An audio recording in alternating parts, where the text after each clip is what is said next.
მოგესალმებით.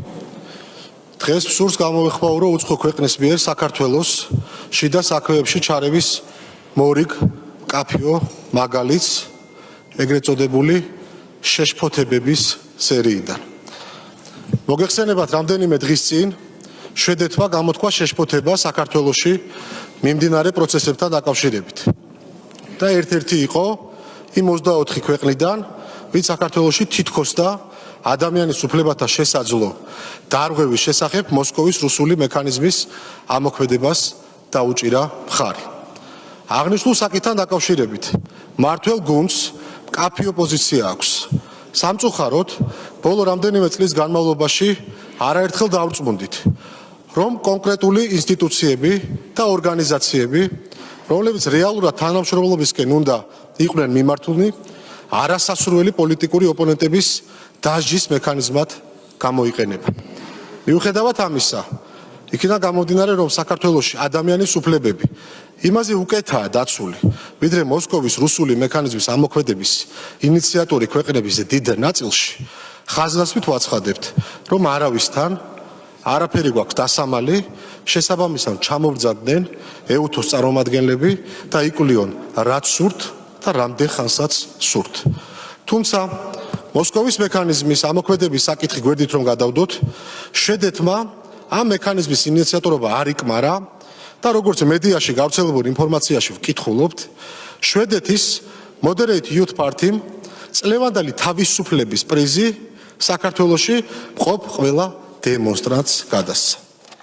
გარემოება რომ პრიზი გადაეცით ყველა დემონსტრანტს, მათ შორის მოძალადე რადიკალებს, მოძალადეთა მიმართ თქვენი მიკერძოების დამადასტურებელი და რაც თავარია ქართულ პოლიტიკაში ჩარევის მორიგი, უხეში და არამეგობრული აქტია. მინდა ვისარგებლო შემთხვევით და მივმართო შვედურ მხარეს. რასაკვირველია, ზოგადად მადლობლები ვართ, რომ საქართველოს მიმართ ყურადღებას გამოხატავთ. მაგრამ გარწმუნებთ, რომ თქვენი შეშფოთება, რომელიც არაობიექტურ ინფორმაციას ეფუძნება, აბსოლუტურად უსაგნო და არარელევანტურია. შესაბამისად, ნებისმიერი პროცესი, რაც თქვენი შეშფოთების მიზეზად შეიძლება იქცეს, მხოლოდ და მხოლოდ ჩვენი სუვერენიტეტისა და კანონის უზენაესობის გამოძახილია. მეორე მხრივ, საქართველოს, როგორც თქვენს პარტნიორ, მეგობარ სახელმწიფოს და მის მმართველ გუნდს, ნამდვილად გვაქვს შეშფოთების მიზეზი იმ პროცესებთან დაკავშირებით, რაც თქვენს ქვეყანაში ხდება. იქნებ დაგვეხმაროთ და განგვიმარტოთ თქვენს გავსად, ჩვენ შეცდომაში ვართ შეყვანილი, თუ თქვენს ქვეყანას ნამდვილად აქვთ ის პრობლემები და გამოწვევები, რაზეც ხმამაღლა მიდის საუბარი. მაგალითად, ჩვენ შეშფოთებულები ვართ, რომ ბოლო პერიოდში შვედეთში უკიდურესად არის გაზრდილი დისკრიმინაციული და სიძულვილით მოტივირებული დანაშაულებები. შემაშფოთებელია ის ფაქტი, რომ თქვენი ქვეყნის დიდ ქალაქებში გაზრდილია ორგანიზებული დანაშაულის რისკის დონე და ზოგადად შვედეთში გაზრდილია კრიმინალის მაჩვენებელი.